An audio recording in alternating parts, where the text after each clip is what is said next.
Halo teman-teman, selamat datang kembali di channel kita, tempat kita ngobrol tentang hidup, self-growth, dan semua hal yang bikin kita jadi versi terbaik dari diri kita sendiri.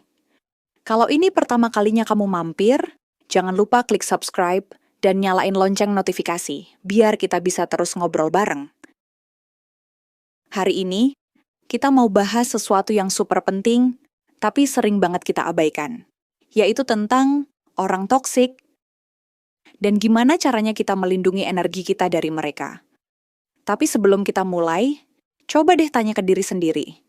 Pernah nggak sih kamu ketemu seseorang yang bikin kamu ngerasa lelah? Bukan lelah fisik, tapi lelah di hati, lelah di pikiran. Kayak setelah ngobrol sama mereka tuh, kamu ngerasa energi kamu terkuras, mood kamu berantakan, atau bahkan kamu mulai mempertanyakan diri sendiri. Ceritanya, dulu aku punya temen yang katakanlah dia punya bakat bikin suasana jadi negatif. Setiap ketemu, dia selalu ngeluh tentang pekerjaannya, tentang cuaca, tentang hidupnya, pokoknya segala-galanya. Awalnya aku pikir, ya Tuhan, mungkin dia cuma lagi butuh curhat. Jadi aku dengerin, aku kasih saran, aku coba bantu. Tapi lama-lama aku sadar, ini nggak cuma curhat. Setiap habis ketemu dia, aku pulang dengan perasaan berat. Kayak bawa beban yang bukan punyaku. Dan yang lebih parah, aku mulai ngerasa bersalah kalau nggak bisa bantu dia. Aneh kan? Pernah nggak sih kamu ngalamin hal kayak gitu? Mungkin bukan teman, bisa aja rekan kerja, anggota keluarga, atau bahkan orang yang cuma lewat sebentar di hidupmu. Tapi dampaknya, wow, bisa bikin kita ngerasa kayak lari maraton tanpa ujung. Dan itulah kenapa hari ini aku pengen ngajak kalian buat ngobrol serius tentang cara membaca orang toksik dan, yang lebih penting, gimana kita melindungi energi kita supaya tetap positif dan nggak ikut-ikutan down. Tapi sebelum kita lanjut, aku mau bilang satu hal. Nggak ada yang salah denganmu kalau kamu pernah ngerasa terkuras gara-gara orang lain. Itu cuman artinya kamu manusia, kamu peduli, dan kamu punya hati yang besar. Tapi, kamu juga berhak untuk menjaga diri sendiri. Dan itulah yang kita pelajari hari ini. Gimana caranya tetap jadi orang baik, tapi nggak membiarkan orang lain mencuri kedamaianmu.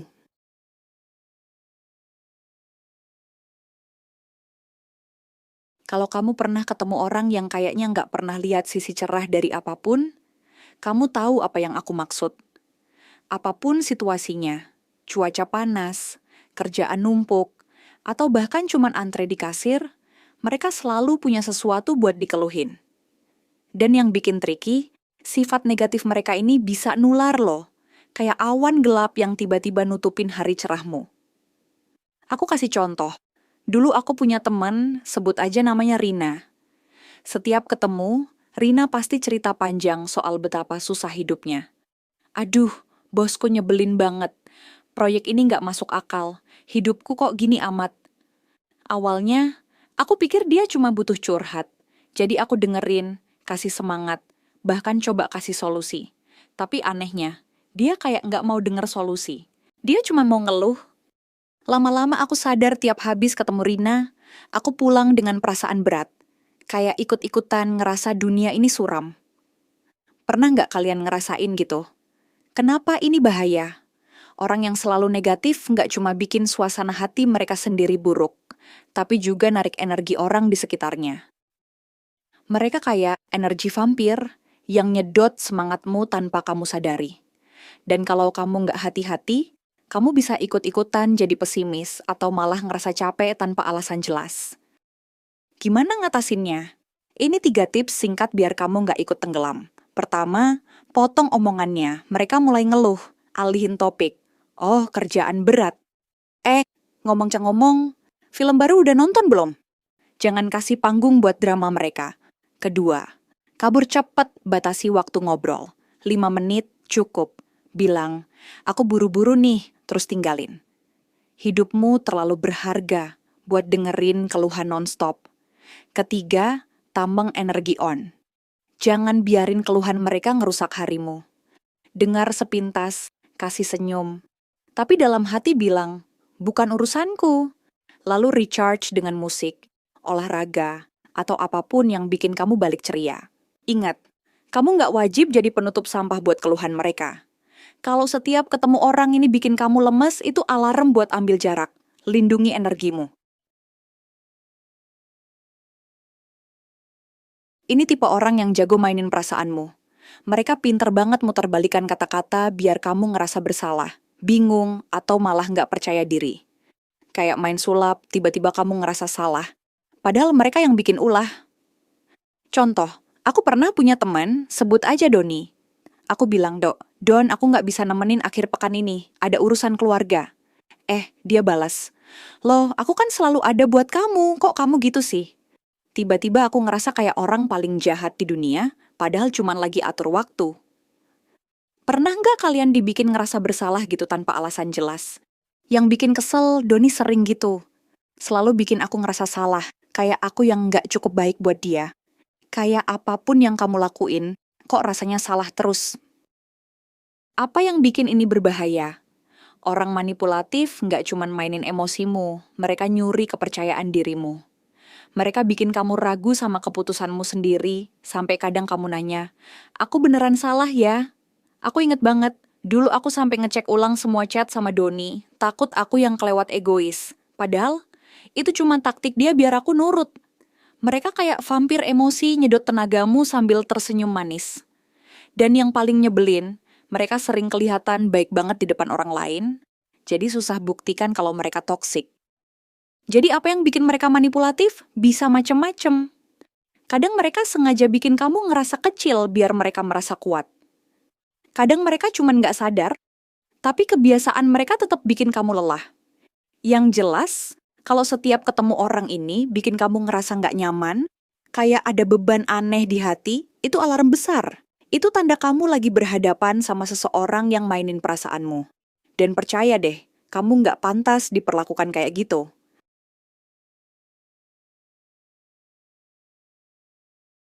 Orang toksik sering banget cuma mikirin diri sendiri. Mereka nggak peduli apa yang kamu rasain atau apa yang lagi kamu alamin. Contoh gampang, kamu ceritain masalahmu, mereka malah balik cerita tentang diri mereka sendiri kayak, oh itu sih nggak seberapa dengerin ceritaku. Duh ya ampun deh. Aku punya cerita lucu sekaligus bikin geleng-geleng. Aku pernah curhat ke teman soal stres di kantor, dan aku pikir dia bakal dengerin. Nggak sampai 2 menit, dia udah potong. Aduh, itu mah biasa. Aku kemarin lebih parah, bla bla bla. Aku cuman bisa ngeliatin dia sambil mikir, oke, apparently ini bukan tentang aku. Haha. Tapi serius, kalau seseorang nggak pernah tanya kabar kamu atau nggak peduli sama perasaanmu, itu tanda mereka nggak menghargai hubungan dua arah. Kalau aku sendiri sih, gimana ya? Mending aku tinggalin itu orang. Kadang, mereka nggak sengaja. Mungkin mereka lagi terlalu fokus sama masalah sendiri, atau emang nggak terlatih buat mikirin orang lain. Tapi, seringnya, ini pola hidup mereka. Mereka cuma lihat dunia dari kacamata aku yang nomor 1. Dan yang bikin tricky, mereka bisa kelihatan ramah atau seru di awal. Jadi kamu nggak sadar kalau kamu cuma jadi penonton di drama hidup mereka. Tapi begitu kamu notice, rasanya kayak, wow, aku kayak nggak ada di radar mereka. Ini tipe orang yang kayak ngerasa mereka sutradara di film hidupmu. Mereka pengen ngatur segalanya, dari apa yang kamu pikir, apa yang kamu lakuin, sampai pilihan hidupmu. Bukan cuma kasih saran, tapi kayak memaksakan versi benar mereka ke kamu. Kayak kamu nggak punya otak sendiri buat ambil keputusan. Misalnya, mereka bilang, kamu nggak cocok kerja di situ, mending resign aja, padahal mereka nggak ngerti situasimu. Atau, kalau aku jadi kamu, aku nggak akan pacaran sama dia. Aku pernah punya temen yang selalu komen soal pilihan hidupku, dari baju yang aku pakai sampai keputusan karir. Awalnya aku pikir dia cuma perhatian, tapi lama-lama aku sadar dia cuma mau aku ngikutin apa yang dia pikir benar. Itu nggak sehat, teman-teman. Orang yang beneran peduli bakal dukung kamu, bukan ngatur-ngatur.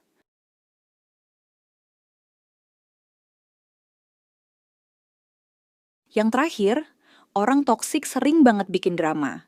Dan mereka suka narik kamu ke dalamnya.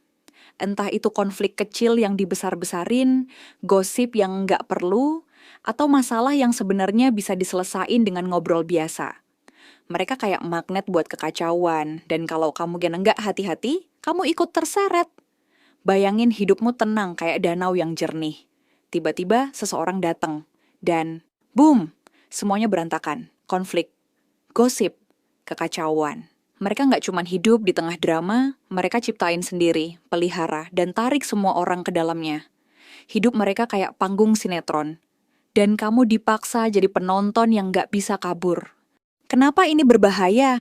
Mereka nyuri ketenanganmu. 1 menit kamu lagi baik-baik aja. Menit berikutnya kamu ngerasa capek, bingung, kayak abis lari dari kekacauan yang nggak kamu minta.